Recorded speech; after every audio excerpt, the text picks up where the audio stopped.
Well, hello, a happy new year. And that's the last time I'm going to say it. I can honestly say it's the last time I'm going to say it. But this is the first Journey podcast live stream of the new year. And I'm absolutely delighted today. And I always say that, but I'm really mean it as this time. That's not that I don't mean it other times, but I'm really, really delighted to welcome Lewis Kemp to the show. I've met Lewis before. We were doing an interview with him before the pandemic, and we were just talking a minute ago, just before we came on air, about the amazing things that have happened since I last saw him.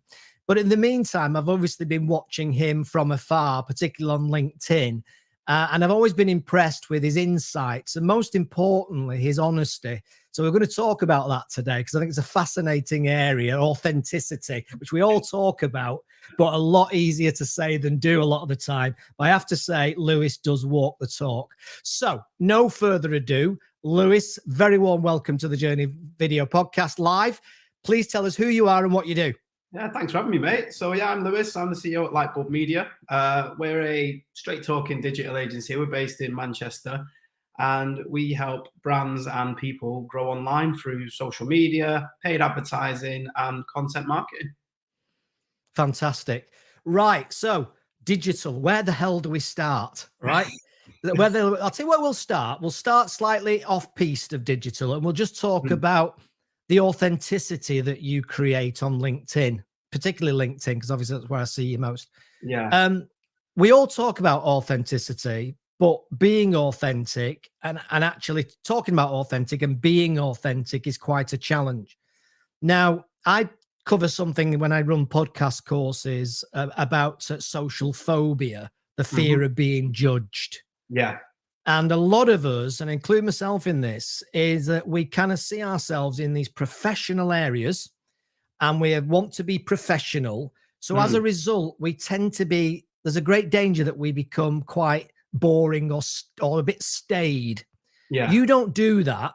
So talk me through how you got to the point where you were just giving it as it is, as you saw it on your LinkedIn posting. Was it easy? Was it hard? Do you have to think very carefully? Or is it just you being you? I mean, it was a bit of a journey, to be honest with you. I think it kind of came from when I worked for other people. I remember working in marketing and being like a head of digital, and we would go into these rooms and we'd have people in front, a CEO or an MD, basically telling us how to do marketing, saying you're going to do this and you're going to do that, and you're going to do that. And I was like, that isn't really going to work. But I wasn't the boss at the time. So I'd be like side-eyeing him going, he's talking nonsense here. And was just basically told to get on with it. And obviously it didn't work. And then who gets the blame? We get the blame. And I always struggled with that, kind of not having those conversations. So then when I kind of started my own business, I thought, everyone seems to be saying the same shit to people and, schmoozing and, yeah, we'll promise you this and we'll do that and we'll do that. And then 6, 9, 12 months down the line, because we did our market research and we were asking people what they thought of agencies, and they're like, well, they don't have much initiative. They tie in for quite a long time. They don't deliver what they promise, things like that. And I thought, well, that usually comes down to the fact that they haven't raised the problems at the start. If you've got no results in 6 months, they go, oh, yeah, well, you should have changed that, and that. Well, why are you telling me now? Tell me at the start. So I thought, if there's a market for this, of just going in and being super, super blunt, because if you build the foundations right, everything's easier. We look better, you get better results, and there's no arguments later down the line. So I just thought, if there's a market for this, happy days. And if there's not, then, I've cocked up and it's back to the drawing board and I need to try something else. But ever since we started doing it, people say it's like a really refreshing approach. Some people can't take it, which is, it's fine. It's a Marmite approach. And you are coming in and basically picking apart their baby and saying, that shit, that doesn't work. What's the point in this person? This is terrible. And yeah, for people that are serious about growing, you have to take that constructive criticism. If you've called us for a reason, and it's to help you. So it's daft to do that and then not listen to what we say, because I don't do it in any other area of my life. I don't tell the hairdresser how to cut my hair, the mechanic how to fix my car. But when it comes to ours, everyone's a marketer, aren't they? You had to raise hair, didn't you? You just had to do it. You couldn't resist it, could you? I'm sorry, mate. I know. Such a northern piss taker, even on a live stream. But I'll tell you what's interesting actually is that I noticed that you look at LinkedIn and you look at likes and comments and such like, and it's 3, 5, 7, 12 on a good day kind of thing. For all what you might call arguably the straight lace stuff, you get a lot of likes and a lot of claps or whatever, and you also get a lot of comments. So is it fair to say that generally speaking, people do respond positively to that? And is it really is it perhaps your competition that get a bit nervous because you're almost calling them out on their bullshit? Yeah, I think I'm a contrarian at heart. Do you know what I mean? I think a lot of people, when they post some of this stuff, they don't really give their audience enough credit. I don't really need to put like agree or thoughts at the bottom of my post and treat people like idiots, because if they've got thoughts, they'll share them. So I tend to just make kind of statements like that, and then just try and open up the conversation. But with some of the topics that I do raise, particularly some that may be seen as controversial, some of these straight-laced people in your big, your Deloittes and your KPMGs or whatever, they'll message privately and say, "Thank God you said that. I've always wanted to say that, but I'm not allowed." Or so you get the messages like that. So it turns out that I'm not just having a mad rant because I've started drinking at 9 a.m. Actually, loads of people think like this, but they've either got to jump through red tape, or they're scared of the boss, or they haven't got the freedom to say it. So I think if you can be that voice, then it tends to get pretty decent engagement from people. Absolutely. And I'm always preaching to clients all the time about what's your difference. It's again a bit cliche, but I'm always preaching to them about what exactly is your difference. And if I hear customer service one more time, I might have to jump off a large building, right? Yeah. Because of course, customer service, everybody gives decent customer service, or they wouldn't be in business in a sense. So differentiation obviously is a key part of that. Yeah. So in the current state of play, I mean, we talking digital, God, we could be on for 6 hours, but give me just some headline perspective on the state of digital now in terms of what generally is working. So I'm thinking about the old debate about, is organic dead fundamentally, and is paid the only way you're going to get any kind of attention? Yeah. Is, without not putting words in your mouth, of course. But and also, like, is fundamentally what I often talk about is that difference in the creative, the things that you do and the way that you do them. Does that make the biggest difference? Because we've all got the same tools. So give me your state of the nation view now on where we're all at with the whole digital space. Yeah. So the reality is everything works. Everything works. It just depends on where it sits in your business's funnel or your customer journey, and what budget you've got obviously to allocate across. I think with ad platforms in particular, tracking's getting incredibly hard. People are bothered about the privacy now. So we've had the glory days of everything being focused on return on ad spend and measuring very, very closely and micro attributing and saying this came from that.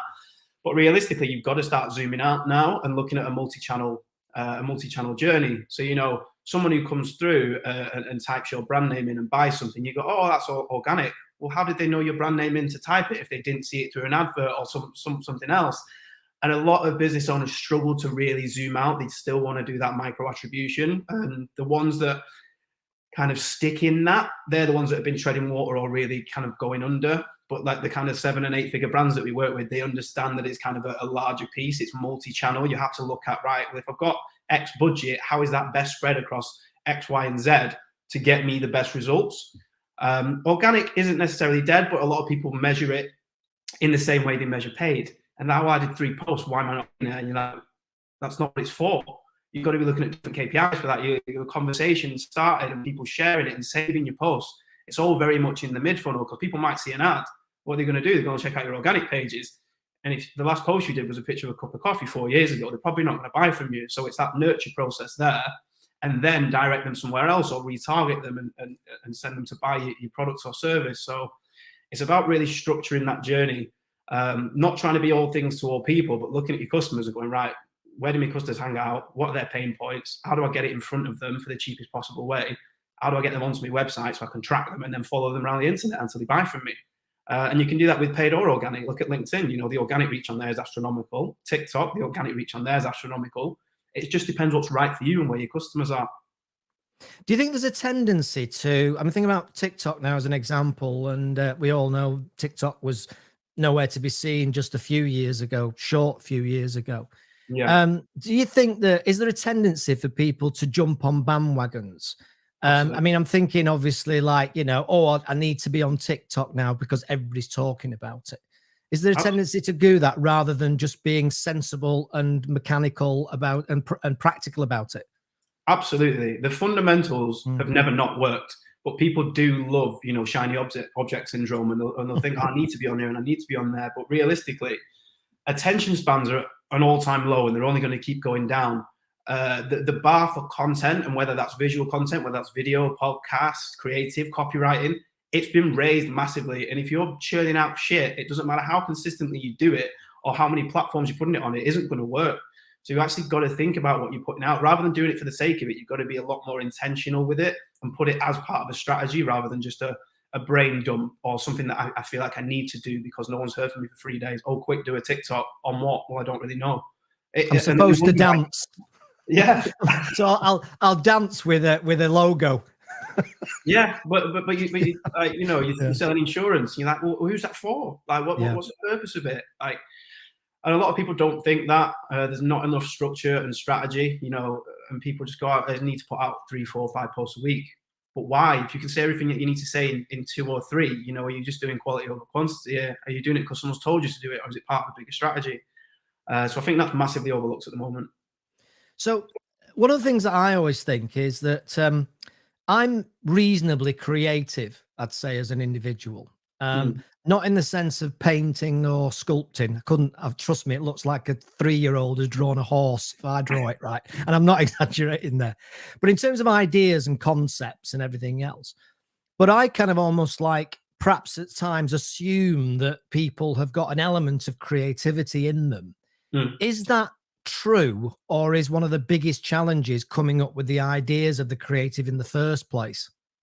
Yeah, I think it's a mixed bag. Some people are definitely kind of born creative, and then dependent on their careers, I suppose, some people have had all the creativity kind of wrung out of them by 20, 30 years in corporate, and they might have had that creative spark, but they've just not been able to kind of nurture it in the right way. So I think a lot of people, when it comes to creative or content, particularly for business owners, it is that fear of, is anyone going to give a shit? Are people going to laugh at me? Is this going to be good? And realistically, it doesn't really matter as long as you're looking at the data. Your first post is always going to be shit. Your first video is always going to be terrible. But the more you keep doing it, assess the data, what worked, who did it work with, what went wrong, what could go better, split test it again, post it on a different day. You've got to be looking at that data, and people are just kind of putting it out into the void and then shutting their laptop because they've got that fear of, oh God, what's happening now? But you've got to really dive into it and understand it if you want to use it towards a business purpose to make sales, which I'm assuming that everyone does, because if you have something to say and you don't want attention, then write it in a fucking diary, stay off the internet. Like at the end of the day, we're all here to make money. Yeah, it's very interesting. I was doing a talk the other night, and I said to everybody, would you agree that in order to have any chance of success in your business, you need to be seen and heard? And everybody went, and I said, yes or no. And everybody put yes. They understand straight away. I know I need to be seen and heard, or I know our brand needs to be seen and heard. Yeah. But then when you ask the question, then, well, what are you doing that's different or more creative around being seen and heard? There's blank stares around the room. Yeah. So is that something that you've seen? And this is particularly, sorry, I'm sidetracking a little bit, but that's something particularly I see with podcasting, and audio and video. Now I know I'm biased around that stuff because that's kind of what I do and what floats my boat. Yeah. But at the end of the day, it's amazing. It amazes me how many, and particularly Brits, I think, how many Brits will agree and like the idea of being seen and heard, like and hit and love the idea of being of doing it, but then will bottle it and keep putting it off. What do you think? Yeah, procrastination's a big one. But I think going back to podcasting as well, it's just because, I had such a massive boom. People go, oh, I need a podcast. All right, well, what's the podcast going to be on? Well, I don't know yet. I know you're going to get on it. Well, I don't know that yet either, but I've been told I need a podcast. And then you're like, well, where's it fitting in this strategy? Because realistically, if you launch a podcast, someone might listen to that podcast and then tell their friend, who then tells someone else, who then sends a WhatsApp, who then goes on and buys from you. And that sale came from the podcast. but then you're going, oh, nothing's happening. I've only got 100 downloads, but that actually could have driven 50 sales. But you don't know because you're not measuring anything along the way. Do you know what I mean? So I think that procrastination is a bit of a killer, because there's so many opportunities. You know what I mean? There's so many platforms, there's so many tools now that people are shoving down your throat. Use this for images, use this for podcasting, get this new mic. Like, it's overwhelmed. And I think just going back to the basics and nailing the fundamentals, then you can start adding a bit of sparkle on top of it. But get the basics right first. Yeah, no, absolutely agree with you. Actually, I've got a comment here from John Gray at Gray Skits. Now, I know these folks, Gray Skits, actually, as it happens. And he's just saying here about the fact that one TikTok post, 500,000 to 1.5 million views with pay-per-click, gives some same exposure to your target market. So, what's your view? Well, before I say that, I'm just going to set some context. Grey Skits, I'm due to interview them, actually. Sammy and Courtney from Grey Skits. Have you seen them on TikTok by any chance? No, I haven't, no. Worth having a look, Yeah. I would suggest, particularly because it's two young people who are basically doing acting small skits. But they do it really, really well. And they do it based on topical areas of observation about life, particularly with reference to when we were kids. Yeah. So it might be called something like when your friend steals your lunch from your lunchbox. Yeah. And they do a skit, but they do it in a funny way. Can't possibly do it justice in a description. But well worth a look, because I know that in terms of communication with young people, I know that it really, really resonates, and it's a great example of doing something a bit different. Yeah. So anyway, sorry, that's a question there from John. Lewis, what's your thoughts? Yeah, so it's definitely the difference is between organic and paid is organic's great there, and you can hit like 1.5 million people, but largely you have no control over that goes to. Once it hits the algorithm, if you've done it right and you've used the right hook, the right hashtag, yes, there's a bigger probability of it going to the right people. But PPC or paid social, you can say, right, I want to target people 13 to 18 that support Man United and shop at Selfridges and drive this. Like, do you know what I mean? The targeting is really, really tight on that. But as an awareness piece, if you can get 1.2, 1.5 million views as a top funnel awareness strategy, fantastic. Then you need to figure out, right, how do I whittle that down to the people that I actually care about now? Where do I send them next? How do I then retarget them and put them into a customer journey to achieve something? Because a lot of brands will get, the pop off on TikTok, but it might be with the completely wrong people. And then before you know it, you've diluted your audience and you're trying to retarget people who are never going to buy from you in the first place. So I think it's a nice mix. It's not kind of like paid or organic. If you can do both, do both. Yeah, I think everybody's always looking for the that do this and everything will be perfect, aren't they? And that's, I always say to people, actually, that if it was that simple in business, we'd all just have the same book. We'd all read the same book and follow the instructions. Yeah, I wish it was true. I'd be much richer than I am now. I know, absolutely. Do you think that, I know one of the other things that's key when it comes to marketing, of course, is patience. Yeah. We don't live in a patient world, Lewis, do we? Everything's instant gratification. Yeah. Do people struggle with that? Is that one of the reasons why people struggle with marketing? Because, if they didn't get 4 million likes in 5 seconds, then it's not what's the point, and go on to something else. Yeah, absolutely. What's the score there?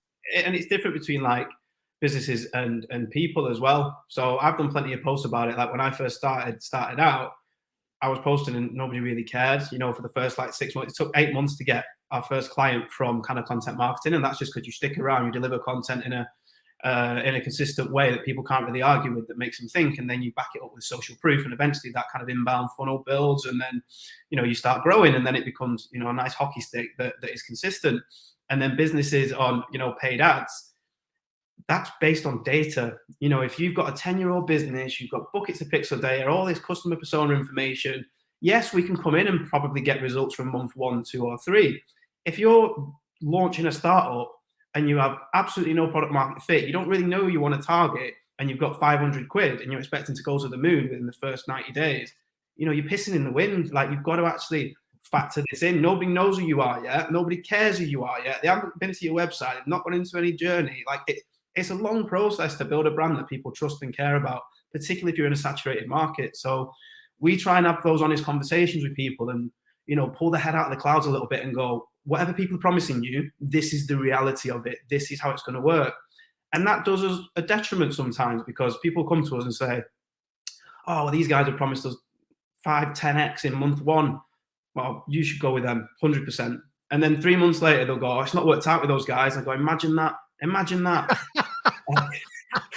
Yeah, I know exactly what you mean. So you basically say, okay, off you go, enjoy yourself, have fun, and I'll see you again in a few months when you go. Yeah, I used to try, because I care quite a lot about what we do. So I used to like spend a lot of time and energy like trying to educate and argue. But I think pain is the best teacher. I'd rather you go and lose a shitload of money and then come back and go, okay, I get it now. I realize, rather than me constantly fighting a battle against you when you don't really believe it because you've not experienced it.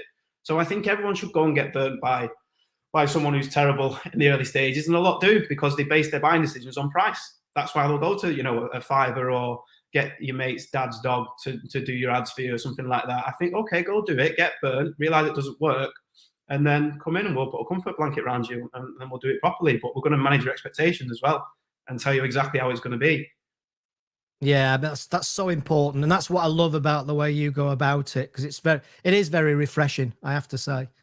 Thanks, so do you tend to work mainly with larger companies nowadays, Lewis? Because are they the ones with the budgets as opposed to, you know, the £3.50 startup? You know what? It's a mixed bag. We started off on like SMEs, but a lot of the SMEs that we started off with are now grown to like 6, 7, 8-figure brands.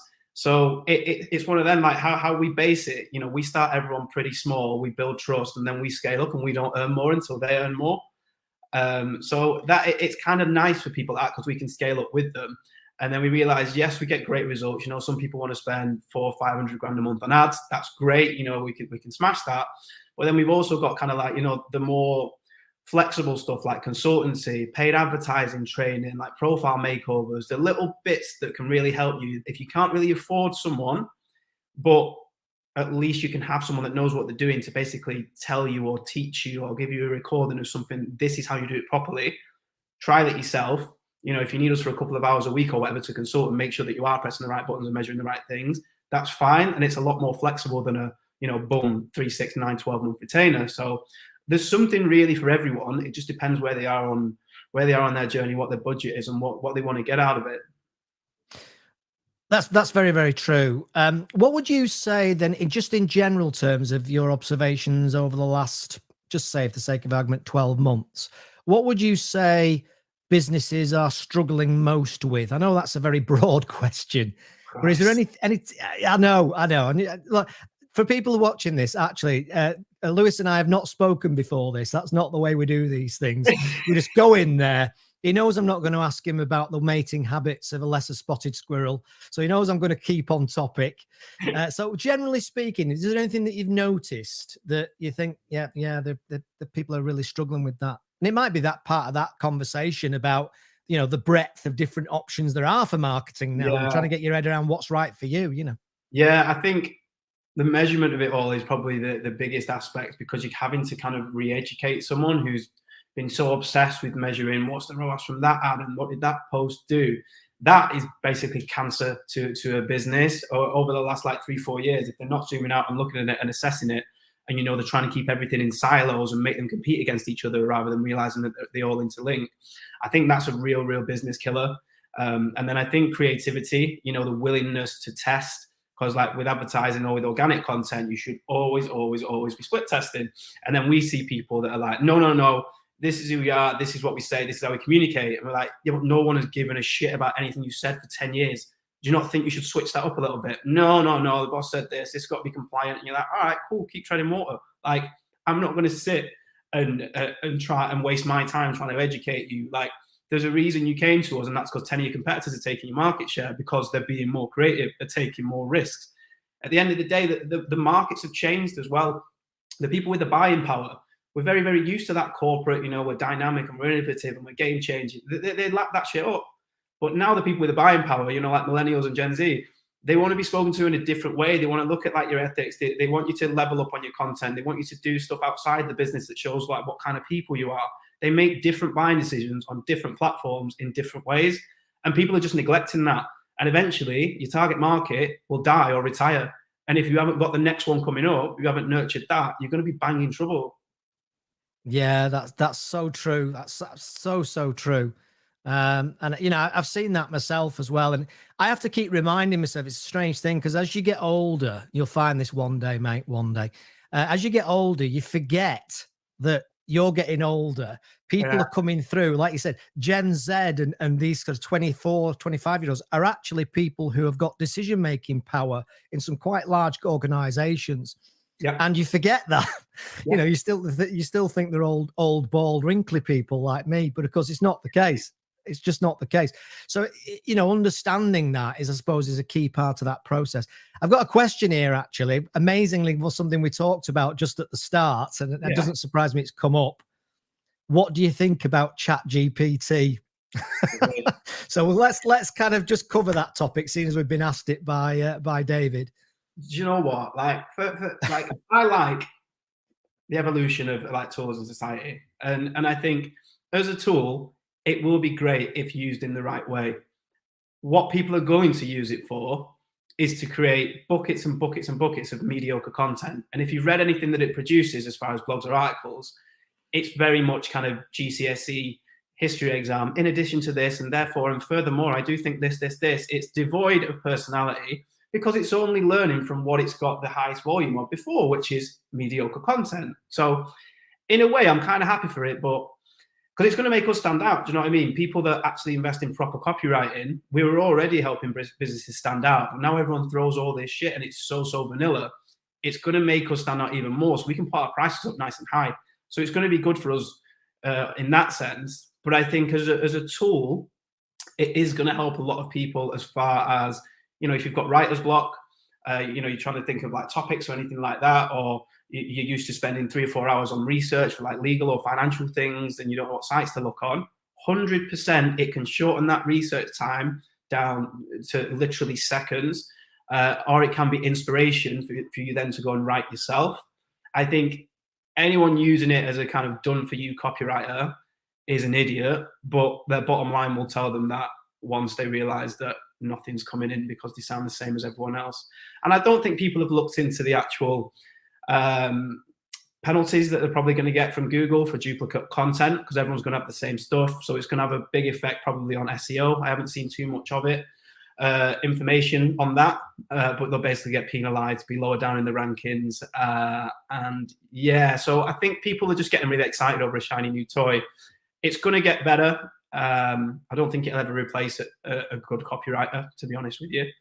But make sure you're using it for the right things and not to make yourself more mediocre than you already are. Yeah, I think that's brilliant. A good synopsis. For those of you that don't know, ChatGPT, check it out. It's an absolute must in terms of checking it out. It's basically AI, it's artificial intelligence, and it will write things for you. I know people who are using it to actually write code for websites. That could be an interesting development. Yeah. I think it's possibly is the first step towards the robots killing us all eventually. It's the closest I've seen in terms of a real step towards it. Let's put it that way. But I think a lot of the time, Lewis, it like all these things, in the early days, it's very difficult. You see the basics of what these things do, but what it'll actually do and the way it'll work is very difficult to see. And I suspect that a lot of the impact it'll have could create a lot of surprise in people. I'm thinking things like accountancy or legal, where there are elements of it which are very factual. Yeah. You know, do you need an accountant at 800, 900,000 quid, whatever it is, to do this? If the AI can do that, that's where I'm in. That's what intrigues me. Yeah. As to where that'll go. It'll only churn out based off what you put in at the top. So if you put in something broad and vague and stuff like that, you know, you might really cut yourself up, because it'll give you something back that's potentially, you know, incorrect. Because, you know, who is fact checking this stuff? If it's only going off what it's learned and the information that it's got to go off is wrong, then it's going to give you something that's wrong.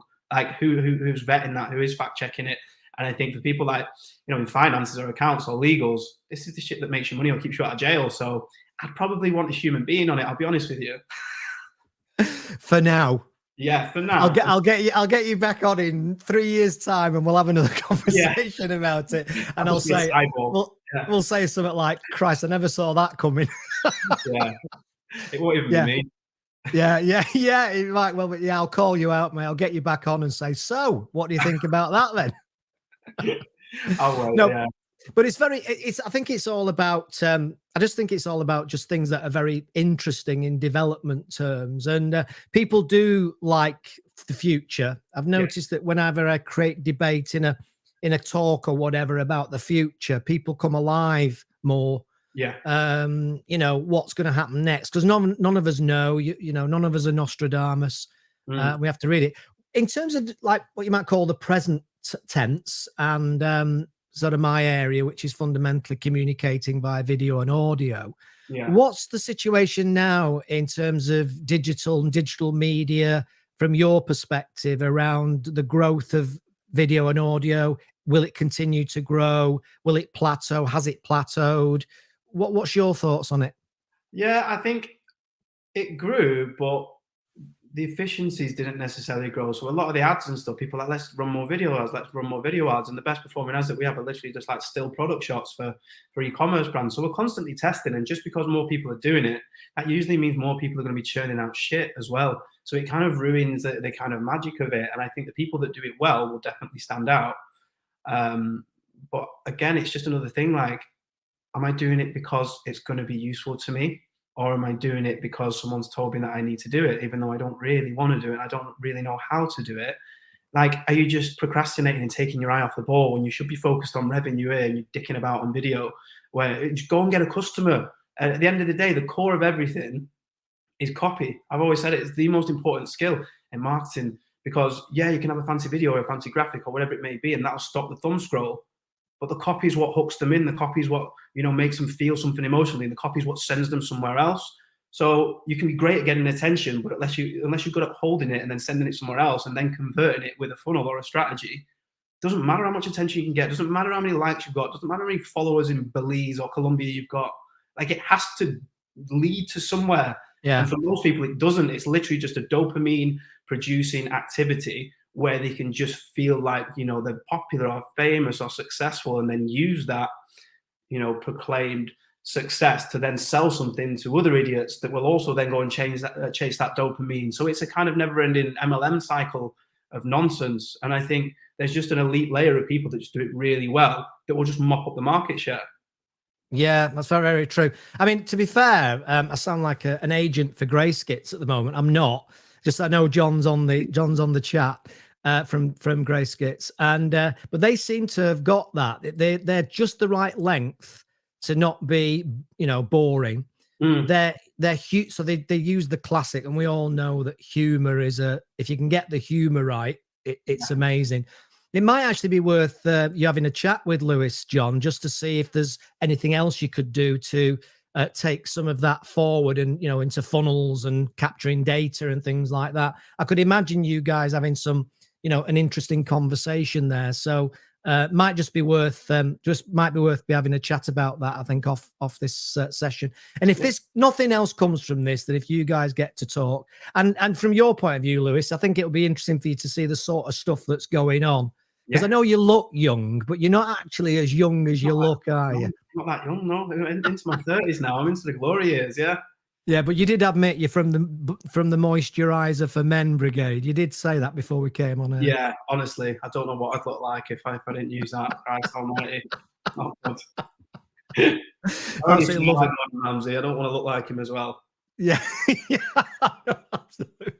Absolutely. So how do you go about promoting your business? Do you said that you go on LinkedIn, and obviously you do posting on LinkedIn. You said it took you some months to get to the point where you were being noticed. Yeah.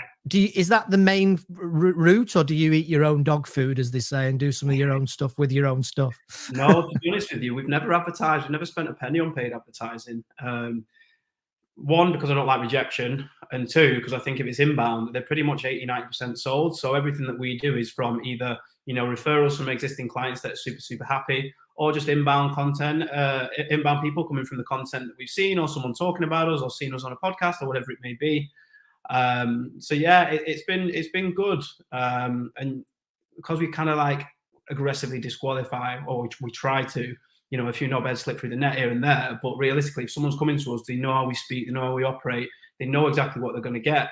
So it usually leads to like, you know, shorter onboarding process and like a happier, more long-lasting relationship. So some clients we've got, you know, they've been with us pretty much since the start. We're talking like 4 years, and we've just scaled up with them. So when you land on dream ones like that, that you can just, you know, you get a good vibe with, you can communicate really easily with, that don't take offense to things, that are open to testing. You know, it's a complete dream for us, and we just want more people like that. Yeah. How do you identify? I know exactly what you're talking about, by the way. Yeah. And how do you identify those perfect matches? Do you feel it in your gut almost within 5 or 10 minutes of having a conversation based on banter or the language that they use, or can you tell quite quickly whether they're at least a decent fit? Yeah, you know what it is? It's in that discovery call. It's like we're sector agnostic. We can work with any sector and we can make it pop, as long as we're given the fundamentals to be able to do our job. But in that first discovery call, that's always about kind of seeing whether they actually get marketing, they understand the purpose of it, they understand what it's part of, how to measure it, what their expectations are. And if they're completely just, you know, loopy, or you just get the vibe that they're just going to be all over the place and a bit of a knob, you don't really want to inflict that on your team, no matter how much money they're going to pay you. So yeah, it's just having those foundational kind of a foundational belief, or even if they don't have the full knowledge of how marketing works, they're willing to listen, and then they're going, okay, cool, yeah, we're open to testing. Like basically, here are the reins. Let us know what you need from us. And then if people give us all the tools to do what we need, and it cocks up, that's our fault. But realistically, most people don't. Oh, we're not ready with that. This isn't working. This isn't working. Who's left getting the blame all the time? The marketer. Website can be an absolute bag of shit. It can send 1 million people there every single week, but they won't improve it. Who's getting the blame? Us.